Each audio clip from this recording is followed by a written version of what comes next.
Olá a todos e sejam bem-vindos à terceira e última aula do capítulo 4 da cadeira Termodinâmica 1. Nesta aula, vamos abordar um novo tópico, sendo este referente à eficiência das máquinas de Carnot. Este subcapítulo será ainda dividido em três partes, sendo estas relativas a máquinas térmicas motoras reversíveis, máquinas térmicas frigoríficas reversíveis e ainda bombas de calor reversíveis. Antes de passar aos tópicos principais, convém desmistificar algumas equações que parecem ser contraditórias, mas não são. No primeiro caso, temos que a variação da energia interna é igual à soma do calor com o trabalho.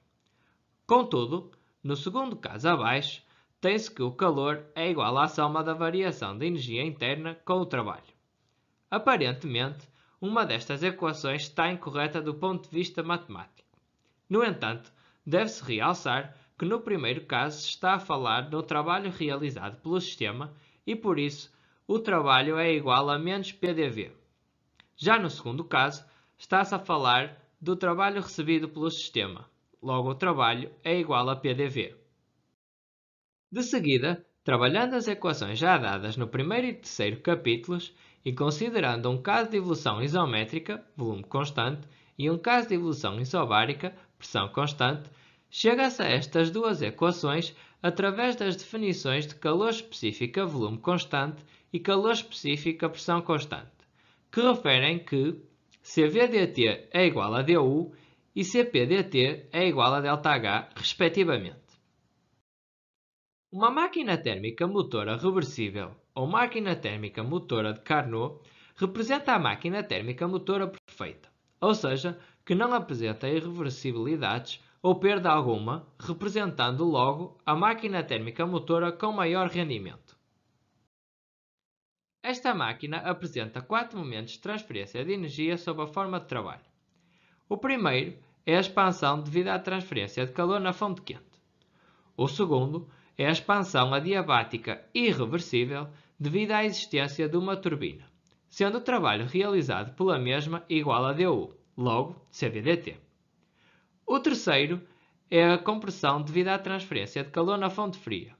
E por fim, o quarto é a compressão adiabática irreversível devido à existência de um compressor, sendo o trabalho realizado pelo mesmo igual a du, logo CVDT. O trabalho nas fontes quente e fria pode ser calculado através da equação PV igual a MRT dos gases perfeitos, uma vez que nas máquinas de Carnot se assume que o fluido de trabalho é um gás perfeito. O valor de du nas fontes quente e fria é igual a zero, uma vez que a temperatura é constante, sendo o valor do calor simétrico ao valor do trabalho nessas mesmas fontes. Por fim, substituindo as parcelas de trabalho e calor na fonte quente, chega-se à expressão final do rendimento igual à diferença de temperaturas nas fontes quente e fria a dividir pela temperatura na fonte quente. Uma máquina térmica frigorífica reversível, ou máquina térmica frigorífica de Carnot, representa a máquina térmica frigorífica perfeita, ou seja, que não apresenta irreversibilidades ou perda alguma, representando assim a máquina térmica frigorífica com maior rendimento. Esta máquina apresenta dois momentos de transferência de energia sob forma de calor.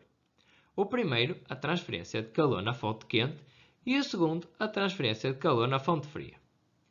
Tal como no caso anterior, o calor nas fontes quente e fria pode ser calculado através do cálculo do trabalho, recorrendo à equação PV igual a MRT dos gases perfeitos, uma vez que nas máquinas de Carnot se assume que o fluido de trabalho é um gás perfeito e que o valor de du nas fontes quente e fria é igual a zero, uma vez que a temperatura é constante.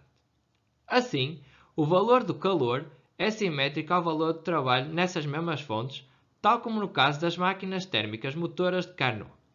Por fim, substituindo as parcelas de calor na fonte quente e na fonte fria, chega-se à expressão final do copo igual à temperatura na fonte fria a dividir pela diferença de temperaturas na fonte quente e na fonte fria. Seguindo o mesmo raciocínio dos casos anteriores, a bomba de calor reversível ou bomba de calor de Carnot representa a bomba de calor perfeita, logo, a bomba de calor com maior rendimento. Tal como no caso da máquina térmica frigorífica reversível, a bomba de calor reversível também apresenta dois momentos de transferência de energia sob a forma de calor: transferência de calor na fonte quente e transferência de calor na fonte fria. O cálculo do calor em ambas as fontes é realizado tendo por base as mesmas considerações tomadas para os dois casos abordados nos diapositivos anteriores referentes à máquina térmica motora de Carnot e à máquina térmica frigorífica de Carnot. Por fim, substituindo as parcelas de calor na fonte quente e na fonte fria, chega-se à expressão final do copo igual à temperatura na fonte quente a dividir pela diferença de temperaturas nas fontes quente e fria. Chegamos agora ao fim da terceira e última aula do quarto capítulo. Recomendo que façam uma revisão a todos os conceitos que foram abordados, não só nesta aula, mas também nas anteriores, uma vez que estes conceitos nos vão acompanhar ao longo de toda a cadeira. Recomendo também que façam alguns exercícios e não se esqueçam que no final do capítulo teremos uma aula de exercícios com o intuito de colocar em prática toda a matéria abordada.